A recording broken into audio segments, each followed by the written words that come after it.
Good morning, Northwest time is 6:52. It's time for your morning sprint. Caroline Flynn is live inside of Spokane's newest warming center where dozens of homeless people can spend the cold winter nights. And Mark Peterson says we should enjoy today's dry weather because a change is on the way. But first, DSHS is warning those who receive SNAP benefits to budget their assistance carefully during the government shutdown.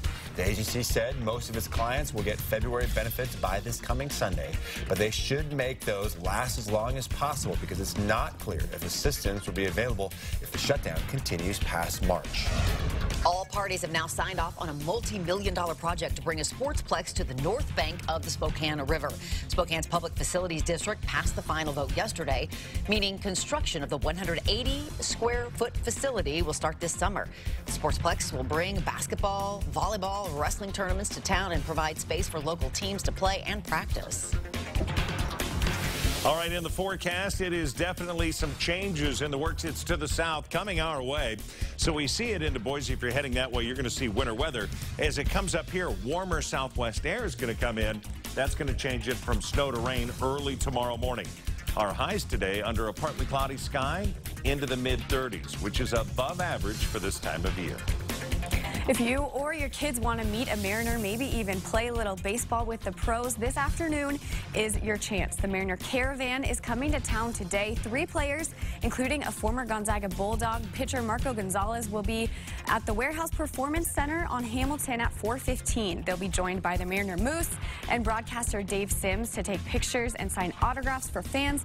The players will also run a pitch, hit, and run drill for kids under 14. The event is completely free, open to anyone. Well, a Spokane grocery store is doing what it can to help federal employees going without pay during the government shutdown. Green's Fresh Market in North Spokane is offering federal employees a $30 credit to shop at the store. Employees do need to show valid identification and proof of employment. Green says this is their way of showing those affected by the shutdown that the local community has not forgotten about them. A new interactive aquarium is coming to Spokane. The Blue Zoo will open at the Northtown Mall in July next to Buffalo Wild Wings. The 11,000-square-foot aquarium tank will hold 50,000 gallons of water and will need 17,500 pounds of salt to mimic the ocean. The Blue Zoo will allow kids and families to get a hands-on experience with various different kinds of sea creatures. Well, the newest warming center in Spokane for the homeless is just about to wrap up on its 7th night here. Tomorrow, they're getting ready to double their operation. Instead of the 60 that they're able to serve right now, they're going to jump to 120.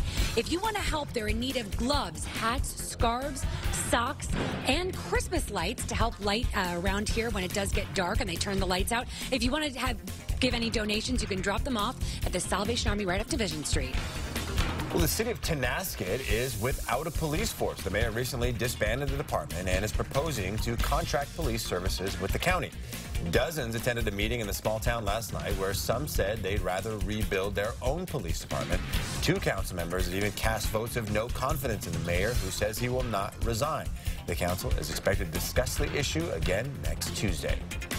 A federal judge has struck down a proposed question for the 2020 census, which asks, are you a citizen? Commerce Secretary Wilbur Ross claims that the question would help enforce the Voting Rights Act. A coalition of states challenged it, arguing the question would discourage participation in the census, leading to an inaccurate count of the U.S. population.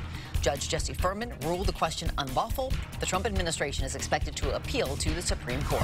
One of the most iconic parts of Spokane's skyline is about to get lit up. Crews are working right now to install 440 light blades on the cables of the pavilion. When they're done, the color, pattern, and brightness of the light will be able to be adjusted. So far, about 40% of those lights are in place. Coming up next on Good Morning America, terror in Kenya. New video showing the moment's explosions and gunfire erupted in a luxury resort, killing 1 American and 13 other people. The new research says when you eat could matter just as much as what you eat when it comes to losing weight and getting healthy. GMA has details about timing your nutrition. Speaking of which, I'm hungry. We are going to see a pretty good commute this morning. Dry roads. Things are in pretty good shape. And again, it's been rather busy. 36 and nice today. Tomorrow is an impact scale of 3. We are going to see some snow turning over to rain and some freezing roads out there at times. Yeah, so you will definitely want to be tuned in tomorrow morning right here for sure. All right, GMA is next. We'll see you in about 25 minutes.